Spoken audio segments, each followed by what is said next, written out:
Hey everyone, this is graphic designer Roberto Blake, and today I'm going to be talking to you a little bit about the logo design process. Now, in previous videos, I've talked about the different career fields in the graphic design profession, and I have talked specifically about logo design. Today, I'm going to talk about what the actual process of logo design entails, and I'm going to try and get into as much detail as I possibly can.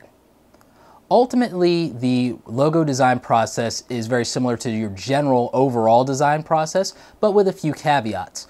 Ultimately, you start with a design brief if you want to be a little more formal, or at least a questionnaire. What the design brief or questionnaire allows for is for you to get to know what the client's requirements, needs, and expectations are, and to get some specifics from them before you start working intensely on the project. This is something that you need to do very on and in the preliminary start of a project with a client, whether it be a logo design or something else. But in particular with a logo design, this is very important because a logo design is a representation of a client's brand, company, or product. So it's very important to get as much detailed background information as you can because you want to be consistent with the values of that brand and what you're communicating, what you're representing. This is extremely important, and it's a first step that many designers overlook. The next part of the process is research. Before you even start sketching or opening up Illustrator or anything like that, you need to do some research based on the information that the client has given you. The research phase may actually require you to get back in touch with the client and run ideas by them. This is part of what's called concept creative and development. This is a think tank stage. This is where you're brainstorming and you're getting different ideas and putting them together and seeing what is appropriate and frankly what sticks.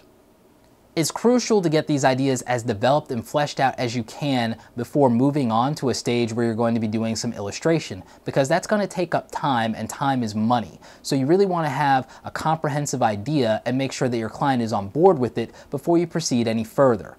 Next is going to be that preliminary stage of sketching out these rough ideas. This is a part of the process called thumbnails. This is part of the overall concept and creative development stage, but in particular with thumbnails, you're now actually bringing these ideas out into the world and seeing how they work and what direction you're going to be taking from the client. So this is where part of the overall quote-unquote art direction is going to be coming from. You're going to be sketching out these ideas that you've come up with, these clever turns of phrase brought into, iconic graphics or even letter forms or a type of style overall through your sketches, presenting them to the client and seeing what they like better than the rest of the ideas. And you may want to present anywhere from 3 to 5 or more thumbnails in any given round. And you may want to have the client go ahead and pick out their 3 favorites or maybe their favorite 2 and then really refine them a little bit in a final round of sketching before moving on to the design phase. In the design phase, you're going to take the concept that you and the client have chosen to move forward with. Sometimes this may be more than one, and that's okay. But on the business side of things, you need to make it clear that they will have separate fees. That's what I recommend doing. You should have an upfront fee associated with the concept and creative phase before moving into design. And the reason is that your creativity is a unique part of the process. These are your ideas. So they're not entitled to them if they don't complete the project or pay you something for them. So I would recommend having some paperwork to reflect that and making sure that you're paid upfront or upon delivery of any concepts, and that the rights to those concepts or ideas that you've worked up are only transferable in the event that you've been paid for them. The client doesn't have the right to use your ideas and your sketches for free. That's actually just a poor business practice, and a lot of designers get suckered in this way. So don't allow that to happen to you when you're developing your logos. Go ahead and make sure that you're paid up front for your concepts and your ideas, as well as your time, because the research phase ideally will take you 2 to 5 hours minimum of investment to actually get this thing right and to put some real thought into it. Logos aren't just pulled out of thin air unless you're copying someone or unless you're just that brilliantly creative, in which case you deserve to be paid top dollar anyway. So when moving on to the design phase, The ideal situation is to have what is called rounds of revisions included in the pricing. What this means is the client will be given the opportunity to review the design and make minor changes to things like colors, sizing, just different various superficial elements of the design without you completely starting over per se. You can determine how granular a client is allowed to be in the revision process. Just make sure, again, that you have some of those stipulations and limitations in writing. Don't allow yourself to get sucked into what designers refer to as revision hell. This is where, because you haven't either communicated verbally or put in place paperwork to say that client has a limited amount of revisions for what they're paying you, then they'll think that they can refine and have this done a million times, a million different ways, and that they should only pay the price that you quoted them, etc., etc. You need to avoid this by making it very clear what they get and what they don't. Clients should be paying for deliverables, and you as a designer should have had some rough estimation of your time built into that. I will never tell a designer to bill hourly because there's no incentive to produce your best work or your most timely work if you're being paid hourly. Get paid for deliverables. Get paid for the results that you produce, and just make sure you're calculating a reasonable estimation of your time in that. But this will be another video where I get into the actual pricing of design projects. A lot of you have been asking for that, so I will get to it at some point.